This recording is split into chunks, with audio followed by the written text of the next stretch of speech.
Just in brief, we said that there's a certain level of yoducha, this highest level that cannot be grasped by the mind, but only therefore acknowledged, and that refers to the Or Ein Sof, unlimited level of godliness. And while most people can only acknowledge it, the Chossid Diff can draw it down, all the way down, and make it come into this world. And we said that this is, in order to explain this, we have to understand that the difference between bracha and tefillah.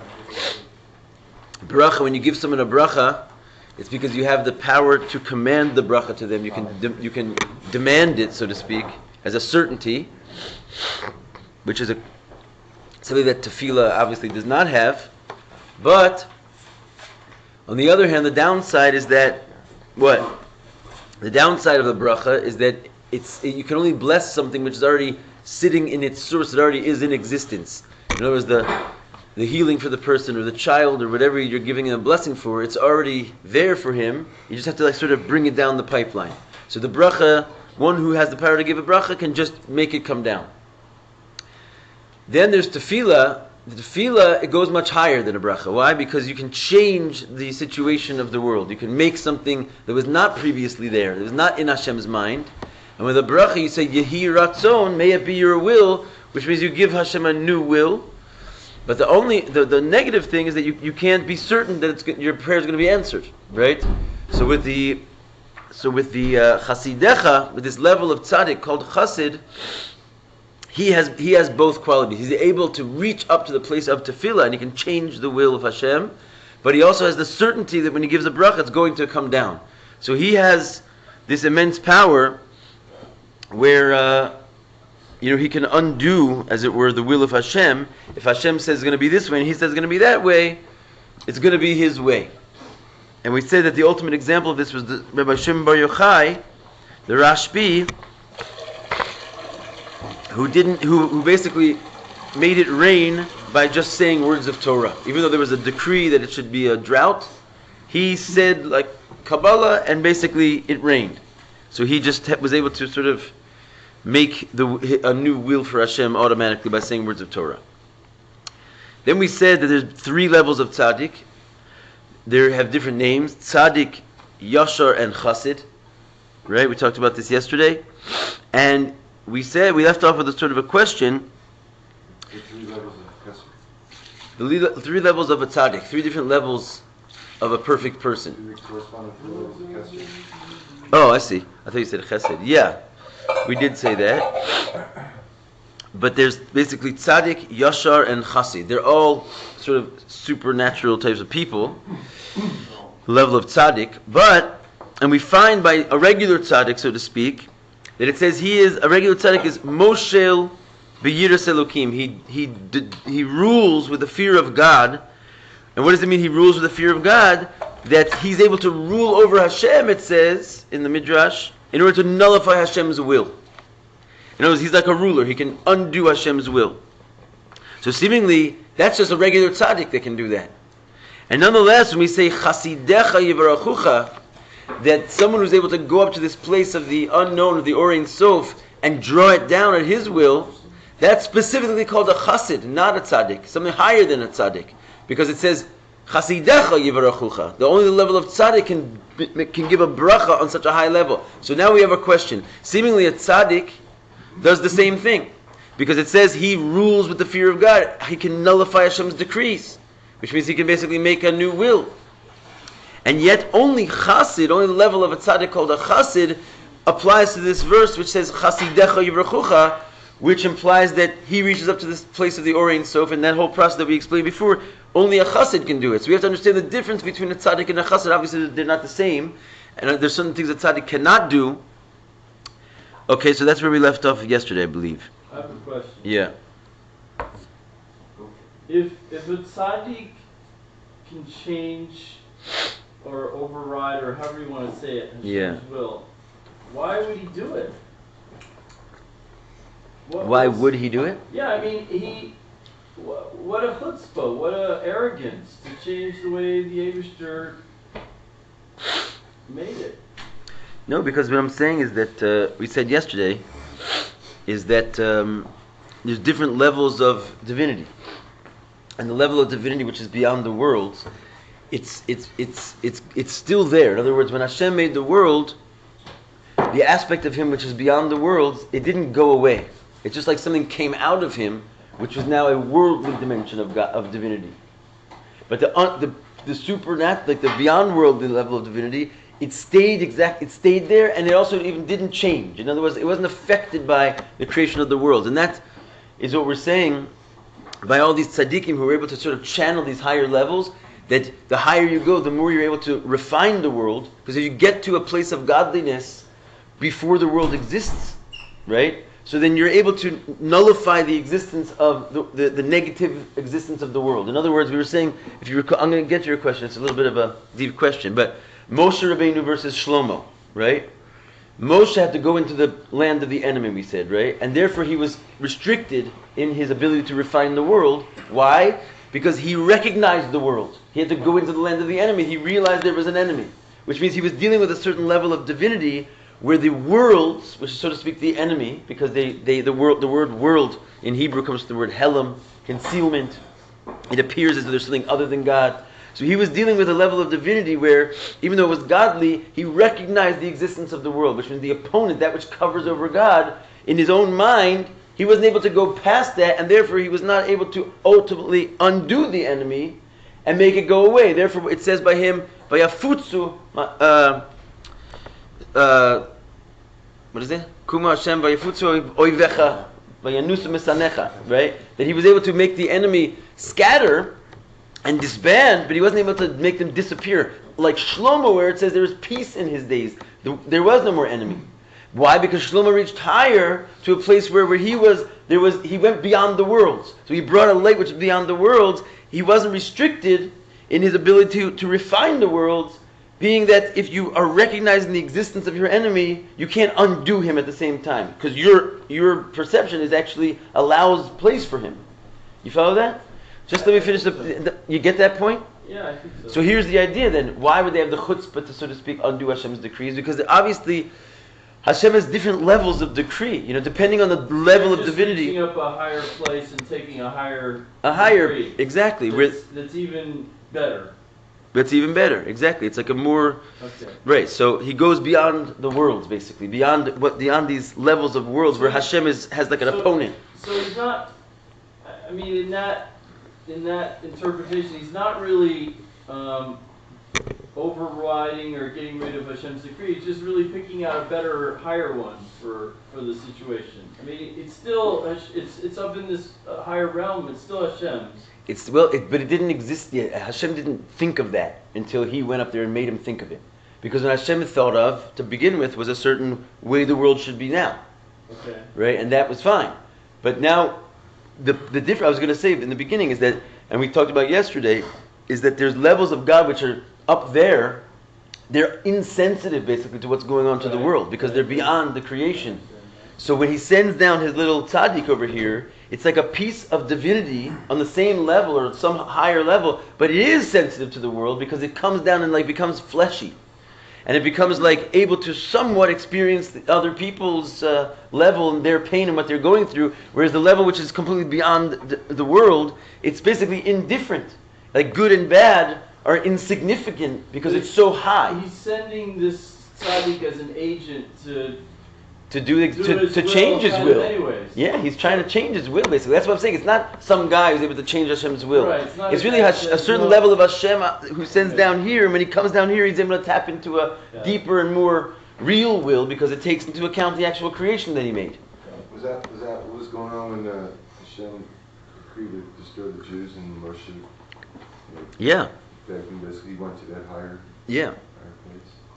Exactly.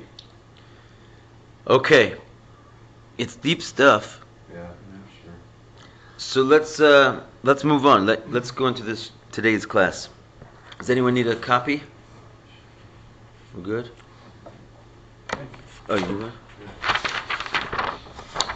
Levi. All right. Vav. Yesh levar zeh al pi ma shemamshich ba'amaimer. Let's explain this. Okay, what's the question? What's the difference between a tzaddik and a chassid, basically? Because the chassid seemingly is the only one who's able to do this process of bringing down from that place of the Or Ein Sof, and meanwhile, it seems that the tzaddik's pretty good. He's able to undo Hashem's decrees. So let's explain, according to what it says in the Maimer, the Isa Bazor, Ezeu chassid hamis chassidim kono. So we're getting back again to some review here. Who is a chassid? He who does chesed with his maker.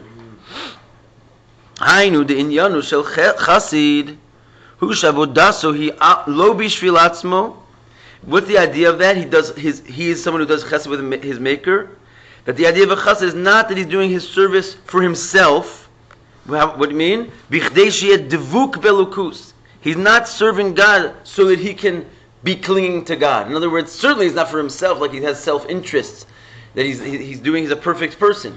But even in that, there's this idea that you could be doing it in order to feel connected to Hashem. So there's still a certain level of self there. Elul tzorech gavoa, he's literally doing it for Hashem. Who's a chassid? Hamis chassidim kono, he's doing kindness to his maker. He has no self. He's not going for the great feeling that you get by being connected to the Or Ein Sof. Kamavura Batanya. So this is a very high level. He's perfectly altruistic even towards God. Umavura ba'amaimer. So he explains Damshach Hashal de Avor de Chasidim. Who he mipnimius atik. So where is he reaching to? We just had this long conversation. You go higher and higher, different places, one higher than the next. So the tzaddik, the chassid, we're dealing with the chassid, he reaches to what's called Panimius Atik. So what is Panimius Atik? So there's 3 levels of the Keser, and Panimius Atik is the highest. There's Arich, Atik, and then Panimius Atik. Okay, so we're going to speak about that definitely much more, but let's see what he says for a second. Is there a Panemius Arich too? Yeah, but Panimius Arich is Atik. Ah, okay. It's like a Russian doll. Yeah. V'zeu shechasid hu l'mayla mitzadik v'l'mayla gam miyashar. And that's why we can now start to put the pieces on the board that a chassid is higher than a tzaddik and a yashar. There's 3 levels of tzaddikim, and that's basically what their difference between them is. They're hitting different areas of the keser. Which in general is we talk about the 10 spheros that we discussed before. The keser is the one that's above all the 10 spheres. It's like the 11th, if you will. And that's what we were just saying to Yaron. It's the idea of beyond the world. The world, when Hashem made the world, the idea is that He made some kind of a construction of 10 spheros. At first, the 10 spheres were not intended to conceal Him as much as reveal Him. That He brought out these 10 points of Himself, which was a tremendous contraction of the infinite, but He did it not in order to hide Himself, in order to sort of give Him a certain description. I'm this, even though it's a tremendous contraction, but His intention was to bring forth a body of God that He could be sort of described in some mystical way. But then those 10 spheres went through another state of contraction, to the point that they started making the worlds, and then those same 10 spheres are completely there to hide the Creator, because they're now something that is blocking Him. So it's the same 10 spheros, but it's in a lower form. So this is basically the first 10 spheros was a godly type of world, and then the 10 spheros that follow, they're all distinct from Hashem, like something other than, so to speak, other than God. So anyway, beyond all that, like the sphere above everything is the Keser, which indicates that it's still connected with the infinite light. It hasn't yet come down and dressed itself up fully into these 10 spheros yet. And in that Keser, it has 3 parts. That's what we're getting to now. So, you've got Tzaddik, Yashar, and Chassid. And Hamshach Avodas HaTzaddikim. What do the regular Tzaddikim draw down? He mechitzonius HaKeser. It's from the external most part of Keser, which is Arich. And what's going with Arich is that it's the most external part of Keser has all the 10 spheros that are about to come out inside of it in a way that it's already bearing the future world which is coming. So even though it's above the 10 spheros, it's the source of the 10 spheros in Keser. And therefore, it's somewhat connected with the world because it's sitting there with the 10 spheros. So that's what now he still is able to go up beyond the worlds, because as soon as he hits the Keser, he's out of the worlds, but he's still in a realm of the Keser which is bearing 10 spheros in the sort of supernal form. So he's a little bit stuck with the worlds. That's what we were saying by Moshe before. He's like connected with the land of the enemy. Moshe was representing this level in our previous mimer, that he was not able to undo the worlds, because how could you undo the worlds when you yourself come from a place where the worlds hold a certain place there? Yeah. Who would the example of the Yosher? Shlomo. Shlomo? Okay. Is Is he the only one? I mean, he's the example that we've been working with. The Amshacha that comes through the Yesharim, which is Lamaila Mitzadikim, that's Panimius Keser. That's called Atik. Right? So you go up one level. Now what does Atik have going for it? Something great. Because it doesn't have those 10 spheros sort of kicking around in there. And therefore it's mamish free from the worlds. And that's what we said by Shlomo HaMelech. He had no problem making total peace on earth, because the place he was drawing from, there was no semblance of the enemy there. There was no worlds. He was dealing with Atik, not Panimius Atik, but Atik. And at that place, there is no 10 spheros in their root there. So basically, when you bring that level of into the world, you could just nullify the opposition of the world, because he's holding by a place where there is no 10 spheros. Transcending the spheros completely? Completely transcending the spheros. Basically, transcending the world. You're tapping into like the real God, as it were, who is beyond description and beyond number. And so he's drawing in from there. So therefore, anything of the world is just nullified and poses no threat or no obstruction to such a thing. Just like in its source, those spheres hadn't been created yet. So they're not there yet to conceal, obscure the pure godliness. So therefore, he brought up mamish the base of Mikdash and so era of world peace. He built the base of Mikdash, so this has to be some connection of this higher. That's exactly what it is. What was forgive me for not remembering, but what is the down? How's the end of Shlomo? What happens? We lose the base of Mikdash. Right. During his life? No, it lasted for so he dies. Yeah, but he happy, healthy. No, he took it. Basically, in the end, he lost his greatness. He lost. Yeah, he did. But okay, because there's a level high. And what does it mean in the end? He lost his greatness. In the simple level, he didn't bring Mashiach. He got really close. He mamish built the base of Mikdash and he created like a world order of peace, but it ended. So we're not interested in that ending. And as much as like who could do better than that, no one's done that well so far. But he didn't bring Mashiach. So there's something higher. Well, since Shlomo, nobody's actually been...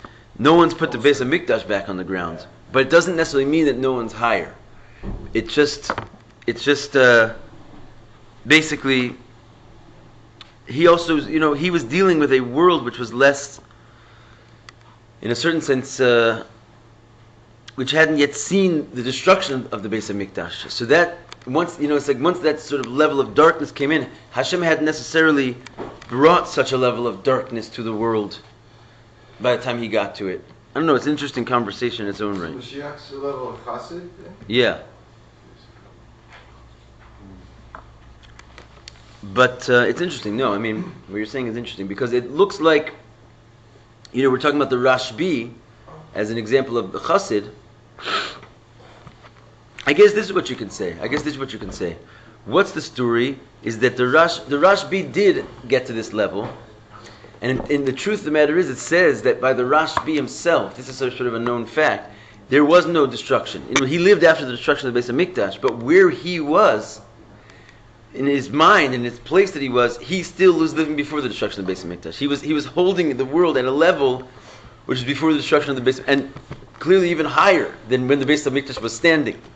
Now the question is, he did make a tremendous effect on the world as well. He wasn't able to build the base of Mikdash. It wasn't time, I guess.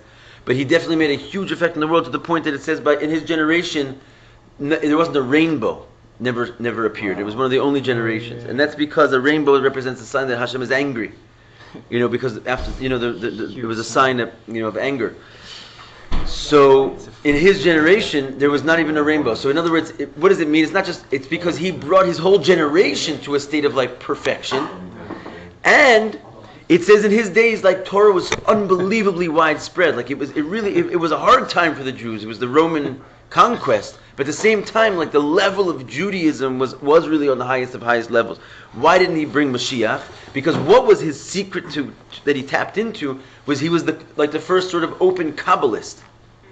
He was the first person to, like, be teaching and dealing in and writing, like, the first book on, basically, the Kabbalah. And the secret to the Torah. Where does the Kabbalah come from? So just like we're talking about these three levels of Kesser, there's also different levels of Torah that come from those different levels. So in other words, really each one was getting to a different level of Torah mastery. And therefore, since the Rashbi got to the Kabbalah, he basically got to the highest part of HaShem, where the Torah is in its root. Okay, but so why didn't he bring Mashiach? Because he didn't really get that Torah to the world yet. Everyone was learning it. It was like an unbelievable thing, but they weren't necessarily learning Kabbalah. And so that's why we're seeing that Mashiach is mamish on the doorstep, because we're in the first generation ever, where a bunch of like guys like us, basically, you know what I mean, are sitting around learning the Torah of the Rashbi like in an unbelievably sophisticated way, really, because it's been given to us.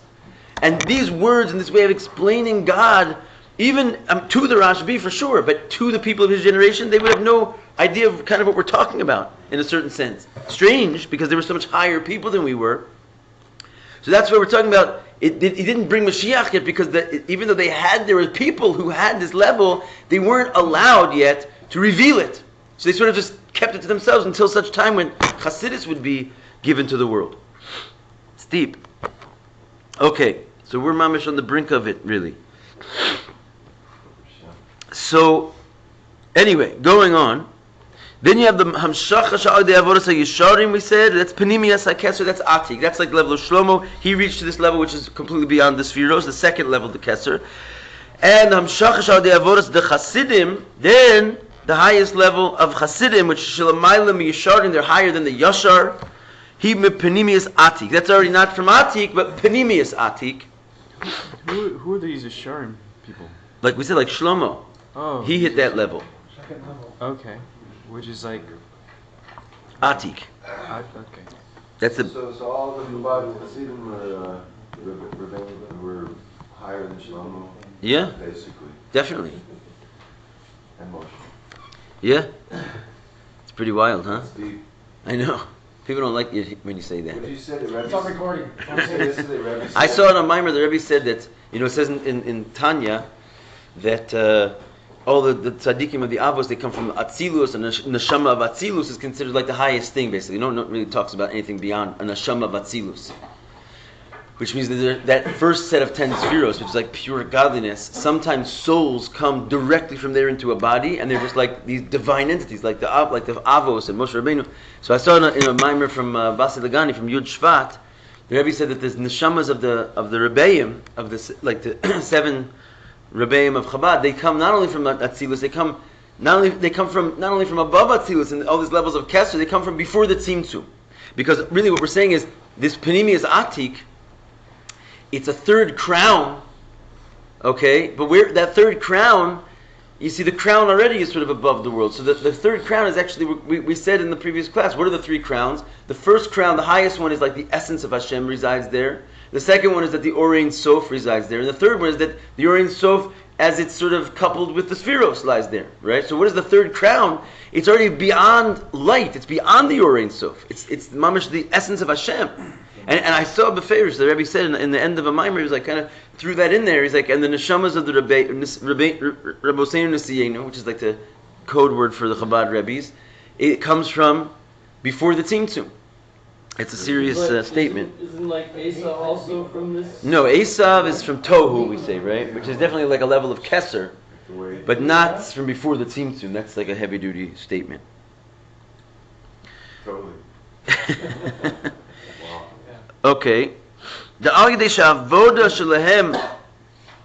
So now you can put that on recording. The Rebbe said it. The Agdei Avoda Shalahem Hi Bebitul.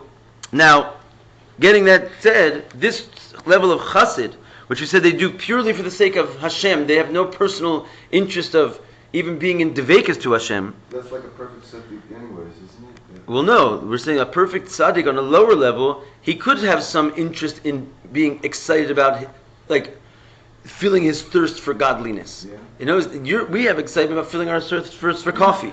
So he doesn't have that. But when it comes to like he's like in the divine light, he likes that. A chassid is not interested in that at all. He's like, that will just distract him from doing his job. He has no like self-interest of experiencing God. Even though he's like pure godliness, he's not in it for the divine pleasure. He's got a job to do. He's not going to get distracted by that. So on that second level, is that like Kedur mitzvah, where he still has wants to do something good? Yeah. The Ali de Sha'avoda Shalahem, he bebittul, but so by these Chassidim getting to a state where their avoda is bebittul, in such a state of self-nullity, l'mayla mimetzias. What is a bittul l'mayla mimetzias? Okay, there's the idea of existence. And we just got through saying these three levels. So one is the lowest level is the existence of the world. The higher level is the existence of light, of divine light. What we say is beyond that level? It's the essence. The essence is what makes existence, and it brings like form and existence into being, but it of itself is beyond existence. You can't call it anything, can't even describe it. You can't even describe it as infinite light. It's just like, it's beyond existence. So he's tapping into a level which is beyond Metzias. That's why he's able to work in such a way where he has no interest, because he's not a self. His self is the self of God, basically. And that you could say about any tzaddik, but his is the self of God on the level which is beyond existence. So therefore he does not have an existence. He doesn't have a private agenda. Even to love God is not his agenda. It's just to do the work of God. Or when you say love God, in other words, in a way where he's satisfying his love. Therefore, what they draw down through their service is mechinas etzem shelamayla mispashtus. It's the level of essence which is above the hispashtus, which means expression. So the first level of expression is an infinite expression of the Or Ein Sof. And that's called God showing himself. Now, when you see that, you don't see anything because it's infinite. If you want to see what that looks like, he has to contract that Or Ein Sof and make it into like a 10 system so you can like identify. So he's beyond even the initial expansion of the Or Ein Sof. And this is what now we're going the other way. How does he get there? We were saying because he's tapping into this level, so therefore he displays this level in the world. It's the other way around. Because he is so selfless, he basically gets beyond his own existence, so therefore he taps into a place which is beyond existence upstairs. It's not the other way. It's not like it's granted to him. He turns himself into such an entity, and therefore he taps into the place beyond existence. And that's called Panimius Atik. So everybody has a potential for that? If that's the case. In theory, but I mean, in theory, Yeah, but because everybody has like in theory 100%. It's just in practice, I would say 0%, not even like 99. right. In other words, because your ability to achieve that is something totally different than your potential. The potential of a Jew, yes, you mamish have that. You know, that's the amazing thing. That's why we're like the chosen people. Even if we sin, HaShem still wants us, because we have this soul inside of us which we did not earn. It was given to us by the inheritance of our forefathers. So you can mess it up, and we do all mess with it, you know. But the fact is that we're chosen to have this thing that it sort of has no limit to it. If you could just keep going into righteousness beyond comprehension. But that's where our mitos come from, to try to strive for this, no? Strive, yes. I wouldn't say no. But if you didn't, it's like trying to strive to fly. You Right. know. Now you may never fly. Right. But if you don't strive to push it fly, like Right. then you won't even do anything.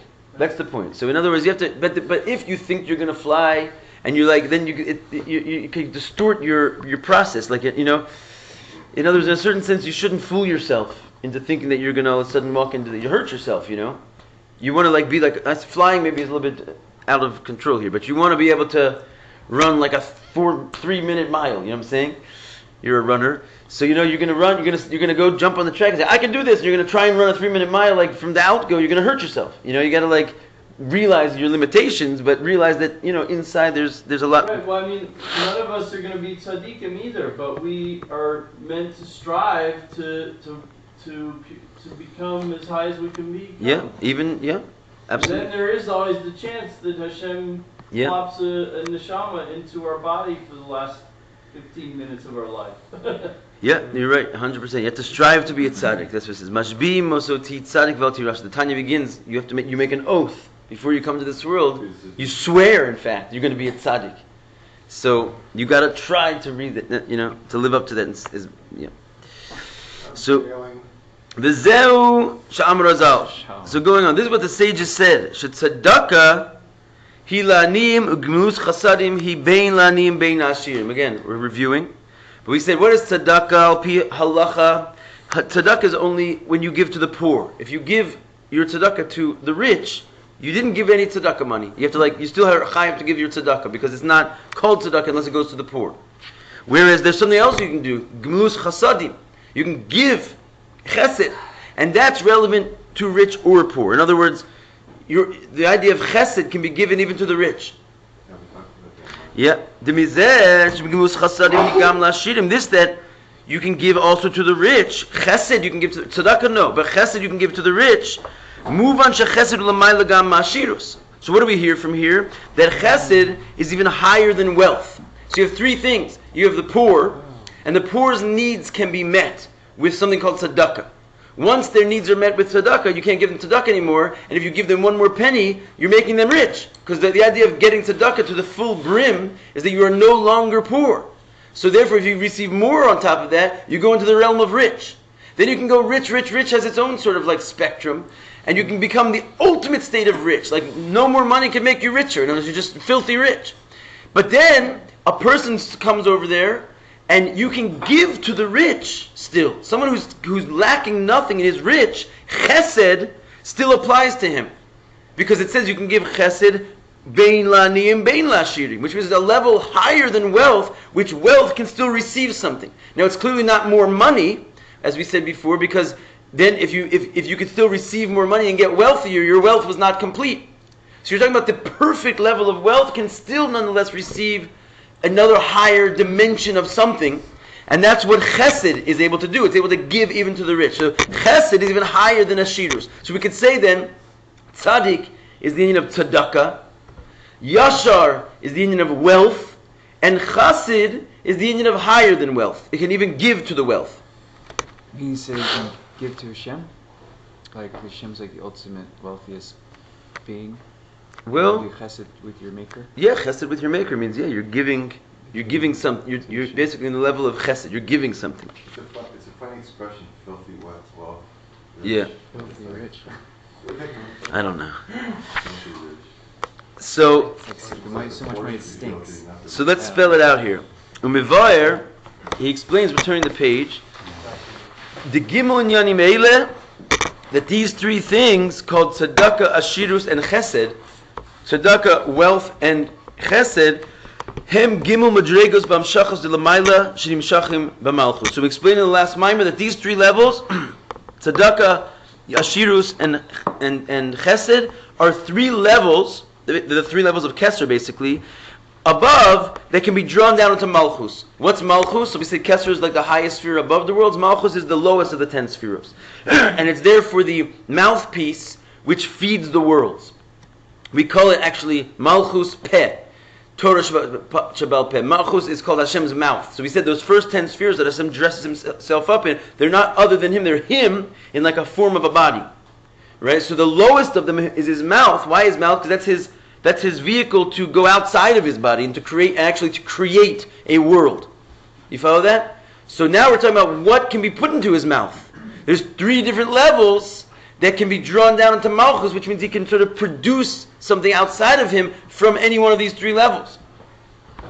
And we could draw down from the three levels into Malchus. Tzedakah, Shimileh Chesarun. So when it comes to drawing down from the level of tzedakah, which is called filling in your lack. As we said, someone who's poor requires tzedakah to bring him up to where he's not poor. Dai machsuro v'iyata matzav la'ashro. What is the definition of tzedakah? You have to give him dai machsuro, you have to give him sufficient for his lack, and you are not commanded to make him rich. Right? So the idea is you have to give the poor person everything he's lacking, but not a penny more than that, because that's already not called tzedakah anymore. So that is the level of filling what's been taken. And that's Hiyam Shachas Agilu Shayach Lamalchus. And when it comes to our sort of spiritual worlds here, what is that? The lowest level of the Kesser, which is what? The source of the 10 Spheros. Giving that to the worlds is called filling its lack. Because really, those 10 Spheros in the Kesser, even though they're above the worlds, they're actually part of the world. Because basically, the world should be nourished from their source. That's not something that we truly call beyond the world. Since the 10 spheres exist in that lower level of the Kesser, it means that lower level of the Kesser is actually relevant to being invested into the worlds and sort of the world's drawing from it. So when you give the world that level of Arich, the lowest level of Kesser, you're not making it rich. It's not called making it rich. You're filling its lack. Because anything which is relevant to 10 spheros, if it's not being experienced in the world, even the pinnacle and the root of those 10 spheros, the world is lacking what sort of rightfully belongs to it. And it's impoverished if it's not getting a level of the lower level of Kesser into it. Does that make sense? What's this word mean? Anthro. I don't know. You know, it talks about the garments. Yeah. of the It means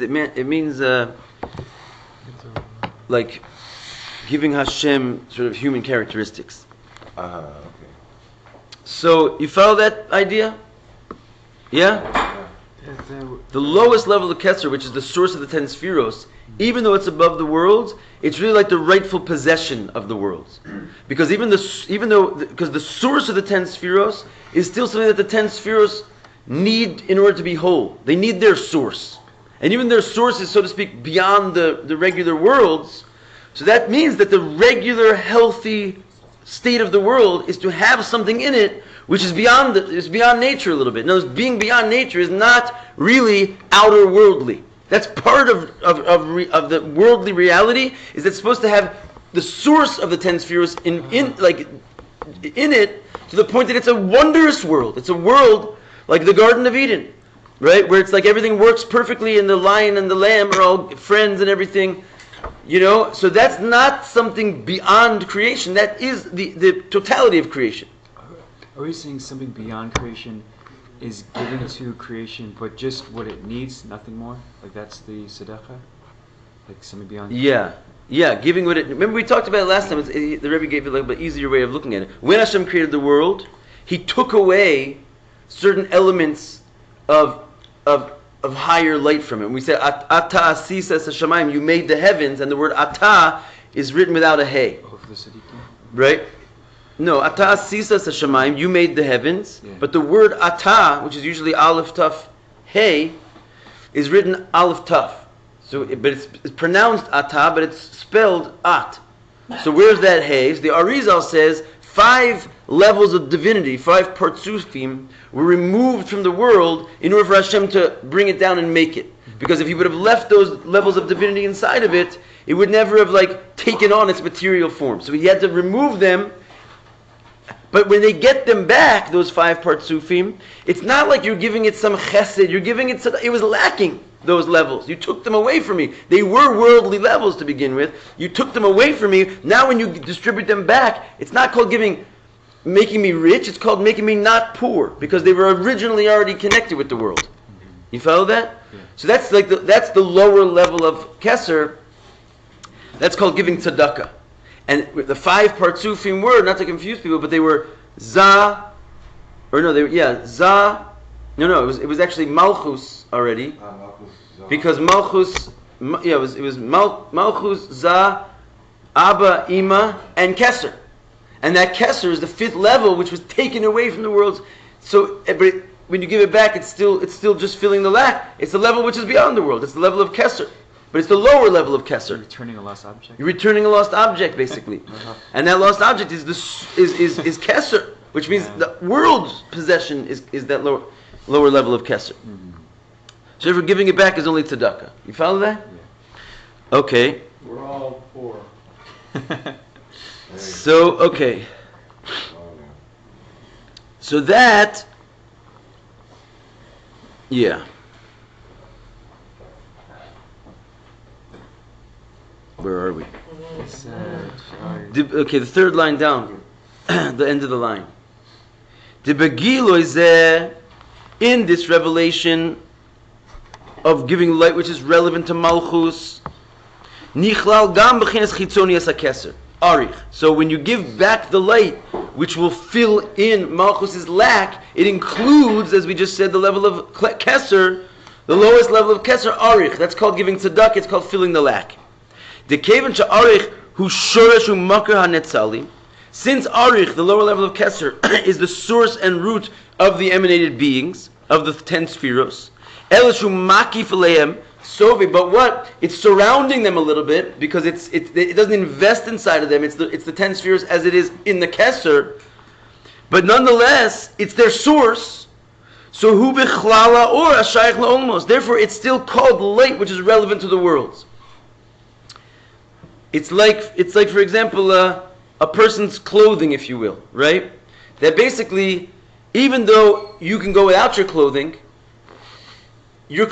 is like tailor-made for you, right? You have something that fits on your head, you have something that fits on your arms, you have something that fits on your legs. Each garment is like, so even though it's above the body, it's outside the body, you can't. Its proper place is on the body, right? And it's made for the body. You can clearly see that these things which are sort of beyond the body, their real place is to be on the body. That's what they're doing there. What are you going to do without the body clothes? It's the same idea. This level of keser, it's like tailor-made to be shining into the worlds, even though it's really not the body of the 10 spheros, but its function is to be connected with them. And so therefore, as we said before, like the natural world already has a sort of this supernal shine into it, the source of the 10 spheros. V'yesh lomar, the shem tzaddik melashon tzedakah. And that's why a tzaddik comes to the word tzedakah, because the level of light that he's able to access is only tzedakah light. Ki al yedei avodas hatzaddikim, by them doing their service, is hamshachas chitzonius hakeser. They tap into the external aspect of the keser. And as we said yesterday, even a tzaddik gamor, a perfect tzaddik, if he's just called a tzaddik and nothing else, this is what he's doing. He's basically drawing down from the lower part of the keser, the source of the 10 spheros, and giving the world, like making the world no longer poor. And we said that even such a person can nullify Hashem's decrees. But that's what it means to not make it poor. You know, you're not poor, you're not barren. You know, the whole thing, he can do that. Because why? Because it's part of the world that someone shouldn't be poor or barren or lacking these things, right? So he can just it's supernatural, but he can bring that bracha in at his will because it's shayach to the world. When you say barren, you mean someone who can have children. Yeah. That's like changing someone's muzzle. If they're Okay, but the point is that in their mazel above, they were created perfect, sort of. So the fact that they came down here and got bumped up along the way, it's not considered to give them something beyond the worlds to correct their mazel and sort of put them back on track. It's supernatural and it's beyond nature, but it's not beyond the worlds. the world. That whole thing is called filling the lack merely, therefore it's called tzedakah. Then there's ashirus, wealth, that's l'mayla mileh chasar. That's already giving the world something it was never missing and it will never miss, something crazy that's not worldly. And that's amshachas gilei or shelamayla mishaychas l'malchus. That's already bringing a light which is higher than any connection to malchus, any connection to the 10 spheros. Like as we said before, it's the or ein sof, which the world doesn't need the or ein sof in order to go around being a very healthy, happy world. So to give it that is to make it rich. Abundance. Shenimshach b'malchus, you draw that's pinimius hakeser, that's atik. And then chesed, which is l'mayla gam hashirus, then you have the higher level, which is even higher than rich, because we said it can give to the rich with chesed. That's hamshachas pinimius ha'atik. That's this level of the essence that we were talking about before, the chassid, that you can even draw down something beyond the or ein sof into the worlds. Shenimshach b'malchus, that's drawn into malchus, and that's what it means. Ezu chassid hamis chassidim kono. Who, as we started this chapter, who is a chassid? Someone who does chesed with his maker, right? Chesed he's doing. Mm-hmm. He's not doing tzedakah, he's not making somebody rich. He's giving them chesed, which means he's able to do chesed, give to the rich. That's the idea of the simple, we just sort of went deep into what that simple thing is. Before we explained, what does it mean he does chesed? He has no self-interest. But now we're saying he actually has the power to give chesed, which means he can give something even to the rich. He lo tzorich atzmo, elo tzorich gavoa, nikra b'shem chassid. So one of the reasons that someone whose service is not for himself, but for on high, for his maker, why is he called? He's called by the name Chossid from the word Chesed. So why is he called that? So they go together. What did we say before about who's a chassid? That he has no self-interest, he does it purely for the sake of high. So that's a level of tremendous bittul. He takes himself out of the way, he goes beyond his own existence, remember? So because he goes beyond his own existence, he's totally nullified to any form, even the Orein Sof type of form. Therefore, therefore what he draws down through his service is from Panimius Atik, is from a place which is the union of Chesed of above Metzias. In other words, they go together. We're saying two things about a Chassid. One, he's selfless.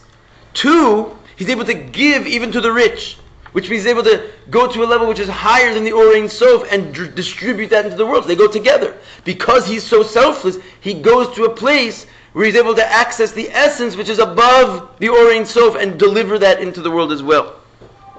What he draws down through his service is Panimius Atik, as we said before, in Yana Chesed, and that's called Chesed L'chein Nikra B'Shem Chassid. That's why he's called a Chassid. Got it? Questions? What's the Hebrew word for Etzem.